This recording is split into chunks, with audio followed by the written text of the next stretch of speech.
What was the worst decision of your life? Part 1: The jump that ruined my life. I used to live in a penthouse that was built right on top of an older apartment building. The main structure went up to the 14th floor, which had units labeled penthouse 1 through 4. Above that was a flat rooftop, and then they built penthouse 5, mine, and penthouse 6 right on top of it. One day, I forgot my keys and my roommates weren't going to be back for about an hour. Instead of just waiting it out, I got this genius idea to use the stairwell window up on the penthouse 6 level to drop down onto our level's rooftop patio. From there, I figured I could get into my bedroom through the window. Now, this patio was made out of wooden planks, and it had rained the night before. The wood was slicker than it looked. I was jumping from about 14.5 feet up, 12-foot ceilings plus a little extra height. It didn't look all that far, but when I landed, my feet slid out from under me and I slammed down flat on my back. At first, I couldn't feel my ankle. It was completely numb. I didn't break any bones, but I ended up with soft tissue damage that has haunted me ever since. For the last 9 years, I've had constant, chronic pain in that ankle. Before the injury, I was in one of the best shapes of my life. I was running several times a week and weighed about 180 pounds. But after the fall, my health started to spiral. My weight went up and down, depending on how bad the ankle pain got. There have been times I thought about taking a spoon and digging out the part of my ankle that hurt just to get some relief. I tried everything: physiotherapists, sports medicine specialists, MRIs, you name it. Nothing really helped. About 4 years ago, I just gave up trying to fix it. And in that time, I became the heaviest I've ever been. But a few months ago, I decided to give it one last shot. I started seeing a highly recommended physiotherapist, and for the first time, I'm actually seeing real progress. She's been amazing, better than anyone I've worked with. So yeah, all of this, 9 years of chronic pain, because I couldn't wait an hour for my roommates to come home. The pain level is usually somewhere between a 1 and a 5, which may not sound horrible, but chronic pain wears you down. Every time I've tried to get back into exercising, it flares up again, and I stop. But now, I've got hope again. For the first time in years, I'm feeling like maybe this thing will finally turn around. The day I nearly left and why I'm still here. Back in my senior year of high school, I tried to take my own life. I had spent most of high school not really applying myself the way I knew I could. So, when it came time for college applications, I didn't get into any of the schools I had hoped for, except community college. My family has always placed a huge value on education, and I do too, but I couldn't handle the weight of knowing I had let them down. My attempt to end my life caused a major shift in my family. Not because they weren't relieved that I survived, they absolutely were, but because it changed how they looked at me. Things weren't the same after that for a while. Fast forward 6 years, I made the decision to go back to school. I earned my associate's degree in business, and 4 years after that, I finished my bachelor's in marketing. Now it's been almost 11 years since that painful part of my life, and I can say with total honesty, I'm incredibly grateful I'm still here. When you're young, the world feels like it's closing in. Everything feels so heavy and permanent. But there is so much more out there waiting for each of us. If anyone out there is dealing with thoughts of self-harm, I want you to hear this. You are meant to be here. You belong. No one's expectations or opinions get to take that away from you. Somewhere out there, someone is looking for you. Even if it doesn't feel like it now. You matter. You are enough. The job I turned down, and the life that followed. About 15 years ago, I was offered a chance to work on the assembly line for one of the big 3 auto companies. My father-in-law already worked there, and he had the chance to fast-track me into the job. But I turned it down. At the time, I was working for my mom in her medical office. Her business was already on shaky ground, but I felt like if I left, it would definitely collapse. I didn't want to let her down. Turns out, her business shut down just a few months later anyway. And, of course, every single person who had their name submitted for that auto job was hired immediately, with full seniority and benefits. Not long after, my wife and I got an offer from her aunt to move across the country. She said she could get me a great job where she worked, so we packed up and moved. We didn't have much, but we left behind all our friends and family. The job fell through before I even arrived. Even though I had interviewed by phone and told them exactly when I'd be relocating, they gave the job to someone else without so much as a heads up. A few months after we moved, the aunt who brought us out there ended up leaving too. So there we were, just me and my wife, in a city we didn't know, with no job, no friends, no family. Nothing. We stayed there for 5 years. The first 3 were the hardest of my entire life. We struggled with money, with our marriage, with loneliness, everything. It was a rough, painful climb. Eventually, we found jobs that stuck. We made a few good friends. And the last couple of years out there actually turned out okay. But we had to fight tooth and nail to get there. Eventually, we decided to move back home. One of the reasons? By pure chance and luck, I landed a job at a different Big 3 automaker. From the very first day, our lives completely changed. We finally had enough money for what we needed. We had health and dental insurance, so we stopped living in fear of getting sick. We reconnected with old friends and made new ones. Life finally felt full and stable. We even finished paying off our house in 2020, something I never imagined would happen. I love the life we have now. All the hard years made me grow in ways I couldn't have imagined. But still, every now and then, I wonder what life might have looked like if I had just taken that first job offer all those years ago. The life I gave up for fatherhood. When I left Australia and came back to the United Kingdom, I had a real chance at starting over. A fresh beginning. But instead, I came back home, mainly for family and friends, though I rarely even see most of them.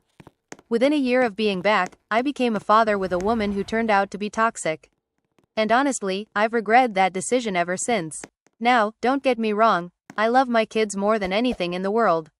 I've been there for them every step of the way. But I still hate my life. Truly, I've come to terms with it, accepted that this is just how things are. Still, every once in a while, I catch myself wondering what life could have looked like if I had stayed. To give some more context, the relationship with their mother ended 15 years ago. And the years since have not been easy. I've been single for the past 8 or 9 years now. I made that choice so I could give my kids the best version of me. There are way too many deadbeat dads out there who don't deserve the title. I never wanted my children to carry those kinds of memories of me. But that decision came with a price, loneliness. And it's that loneliness that keeps the what-ifs alive in the back of my mind. The life I had before becoming a father feels like a different world, and even though I wouldn't trade my kids for anything, there's still a part of me that aches for what might have been. Starting over in my 30s. For most of my 20s and into my early 30s, I stayed in the service industry, working as a barista and server. I didn't really believe I was capable of doing more. The money from tips was solid. I lived downtown in a big city, rode my fixed gear bike everywhere, and spent weekends sipping craft beer on patios with my hipster friends. It was a fun lifestyle. But at some point, it hit me. What happens when I'm older? What happens when it's time to retire? After a serious near-death experience, something in me shifted. I realized I needed to make a change. I applied for a job with an airline, something I'd never considered before, and surprisingly, I got it. The job came with amazing perks, real benefits, a pension, and actual long-term stability. But starting over meant starting at the bottom. I lost the cash flow from tips, had to finally get a driver's license, buy a car, and fork over a ridiculous amount of money for insurance because I was a brand new driver in my 30s. That amazing apartment in the heart of the city? Couldn't afford it anymore. I had to move out to the suburbs. And most of the people I used to hang out with, I hardly see them these days. The thing is, people who started this job right out of high school or in their early 20s, they're already buying houses and starting families. Some of them will be able to retire early. I'll always be playing catch up. Still, I do not regret the path I took. I had some incredible experiences along the way. I can't turn back time, and I refuse to be angry about the life I lived. All I can do now is move forward, with gratitude. Leaving Texas almost broke me, but it paid off. My story swings in both directions. I sold my house in Texas and moved to Washington without a job lined up. No leads, no offers, just the hope of starting a new career in information technology. Back in Texas, I had a decent setup. My mortgage was low, I had a decent, though far from amazing, job, and I owned a spacious house. But after finishing school and struggling to break into the tech world, I figured it made sense to move to a place where the industry was thriving. Washington sounded like the right move. More tech jobs, more opportunity. So I sold the house, pocketed a good chunk of change, and made the leap. I planned to live off my savings while job hunting. Maybe after a year or two, I'd land something solid and be ready to buy another home. But things did not go as planned. The cost of living in Washington was way higher than I expected. My money dried up quicker than I ever imagined. Job hunting turned into rejection after rejection. I ended up taking a job selling cars just to survive. And when even that wasn't enough, I had to lean on family just to stay afloat. Eventually, after about a year of struggle, I landed my first IT job. The pay was terrible, the hours were brutal, and the stress nearly tore apart my home life. But I stuck with it. Over the next few years, I slowly built myself up. Bit by bit, my career started to grow. I climbed the ladder. We were finally able to buy a house, not as big or nice as the one I left in Texas, but still a great home by Washington standards. I now make a solid living, and life is good. Really good. Looking back, it all worked out. But for 5 or 6 years, it was pure hell. I was in such a dark place that I often thought about ending it. If I'd had the courage back then, I might not be here to tell this story. The stroke I could have prevented. One of my biggest regrets? Not using the blood pressure monitor my wife had at home. Back in 2020, I had a stroke, caused by dangerously high blood pressure. When they finally checked it, my numbers were 285/155. That is way into life-threatening territory. What's wild is that it was an eye exam that ended up saving my life. I'd been noticing some blurry vision for a while, so I went in for a checkup. The optometrist took one look and told me to head straight to the emergency room. No questions asked. I was admitted to the hospital immediately, and the very next day, while still in that hospital bed, I had the stroke. Thankfully, I was already under medical supervision, so they were able to act fast. I was just 41 at the time, which makes me a fairly young stroke survivor. And even though I've recovered well, I'm now on blood pressure meds and blood thinners for the rest of my life. What really haunts me, though, is that my wife already had a home blood pressure checker. If I'd just taken the time to use it regularly, if I'd paid attention to the warning signs, I might have caught it early. I might have avoided the stroke altogether. Standing up cost me my job. I used to work this one job that I absolutely loved. The pay was great, the work was solid, and I felt like I'd finally found the right place for me. Then I got laid off. Everyone else from my team got invited back not long after, except me. And it all traced back to what happened around a Christmas party. Now here's the thing, I didn't even go to the party. But afterward, one of the guys I worked with wouldn't stop talking about it. He kept going on and on about what one of the women on our team wore. He said her boobs looked huge in this tight dress, and he just kept bringing it up, like it was some kind of joke. Another guy jumped in, repeating the same garbage, making motions with his hands, and both of them were laughing while passing around team pictures, zooming in on her chest and everything. The worst part? Our supervisor didn't say a word to stop it. The woman they were talking about just kept ducking her head in embarrassment. I told them to knock it off, but it made everything go quiet and super tense. Later, the guy who had been spreading the photos sent an email to the woman saying something like, "Sorry about her," meaning me, "she's probably just on her period." She showed me that email and told me not to worry, he already said sorry, so she didn't want to make it a big deal. But I did make it a big deal. I reported the guy to our manager. And once the higher-ups got involved, a few people were disciplined. That's when everything turned. My team started hating me. I heard someone say that every time I spoke, they wanted to punch me in the face. Even the woman I stood up for turned her back on me. She said I shouldn't have gotten involved. So in the end, I lost a job I really loved because I spoke up against some sexist jerks. I still think I did the right thing. But yeah, it cost me. Trapped in a place I never chose. I moved from Chicago to a tiny town about 15 minutes north of the Georgia state line, and I can honestly say, it has been nothing short of a nightmare. In the 5 years since we made the move, we've pretty much lost everything. My kids are miserable, and 4 months ago, the man I've loved for 9 years, my husband, asked for a separation. It broke my heart. On top of that, we've had our cars, our garage, and even our house vandalized multiple times. Our neighbor? She's a meth addict. She once stole our pets, and we had to fight tooth and nail to get them back. Ever since then, she's been calling Child Protective Services on us out of spite, like clockwork, week after week. And let me be clear, my kids are healthy, happy, well-fed, dressed, and more than taken care of. Honestly, they're a little spoiled. But none of that matters down here. We're atheists, and in this part of the Bible Belt, that makes us outcasts. I have no friends, no support. People judge me before they even know my name. They do not even celebrate Halloween. And the bugs? Huge. Like, should be paying rent, huge. They have faces. It is insane. The schools are a disaster. Half the time, the bus does not even show up. Jobs pay next to nothing, and the options are slim. I feel completely alone. I sleep on a broken couch in the spare room because I'm separated from the love of my life, and I never wanted this. I hate it here. I do not remember what happiness feels like. And the worst part? I honestly cannot see a way out. The accident that changed everything. I was riding home from school with some friends that day. We got into a bad accident, but honestly, I don't remember most of what happened. My mind blocked out a lot of it, though bits are starting to come back now. The car flipped over, went into a ditch, and slammed into a tree. I was the only one wearing a seatbelt, and the only one who got hurt. The roof of the car crushed into my head and damaged my spine. My wrist broke so badly that my hand was just hanging there. When the emergency medical technicians showed up, I was actually dead, but they managed to bring me back. I remember looking down and seeing them cutting my clothes off. I even woke up in the middle of surgery on my wrist. They had me strapped down, putting a pin in my wrist, and I yelled, "What the heck are you doing?" I was in a coma for a whole week. When I woke up, my parents were there. Seeing them made me so happy. Then they told me everything that happened and handed me a mirror.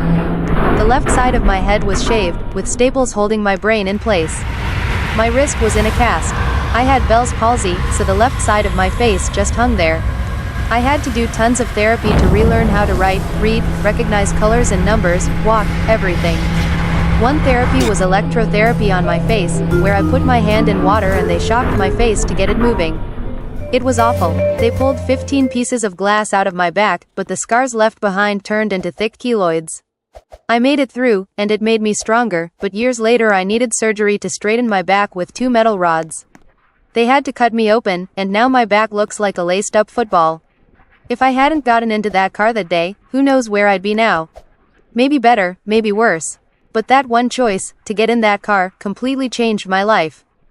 My long-distance partner was going through a really rough patch, like years of problems, one thing after another. Taking care of them was totally draining my mental health.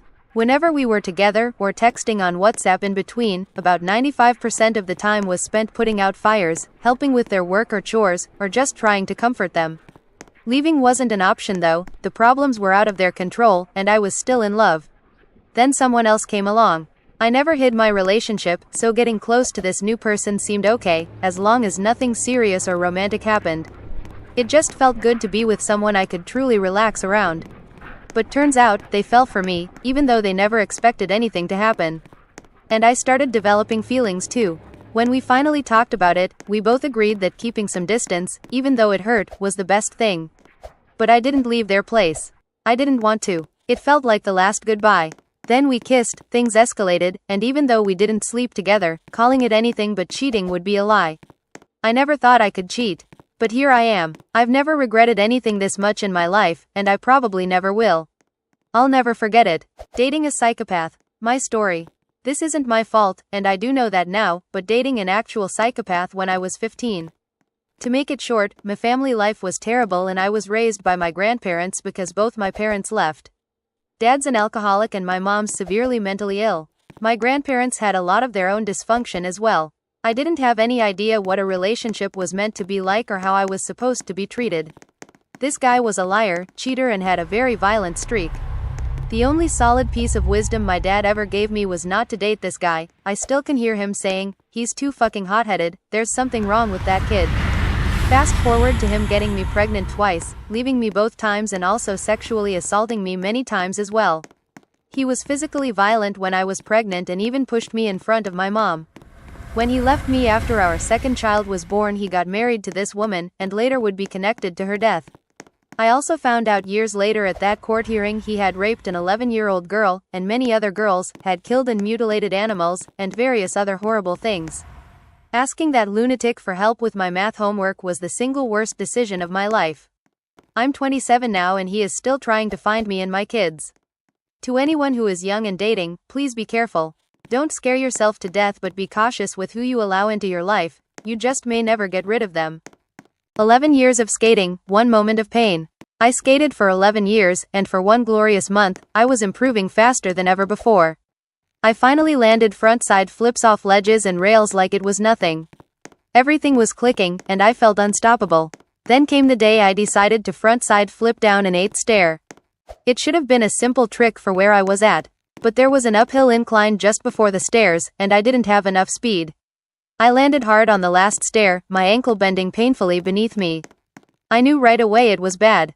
I had no ride home, so I walked 5 miles on that ankle, trying to ignore the throbbing pain.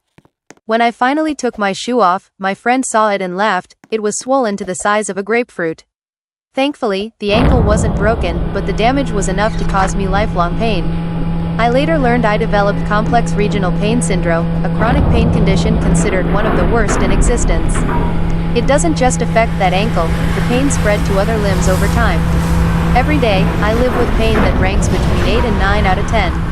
I can't help but wonder what my life would have been like if I'd never tried that stair.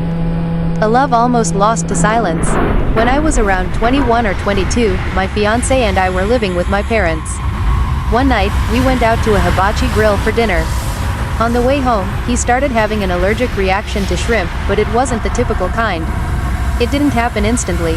We were almost home, about an hour's drive away, when he suddenly said, "I don't feel right.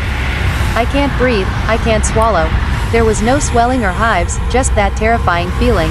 We asked my mom for advice, and she dismissed it, calling him overdramatic. I thought maybe he was having a panic attack. He was still able to drink water and breathe somewhat, so we went to bed. Days passed before they finally agreed to take him to the hospital. I didn't have a car at the time, I think it was wrecked. At the hospital, they found he was jaundiced and had a piece of shrimp stuck in his throat that required surgery to remove. He stayed in the ER for a week and had many hospital visits after. He'd never been allergic to seafood before, it came out of nowhere. I'm so grateful I didn't lose him. But I regret not fighting harder, not believing him. I regret trusting my mother, who was supposed to be the adult in the room, guiding us.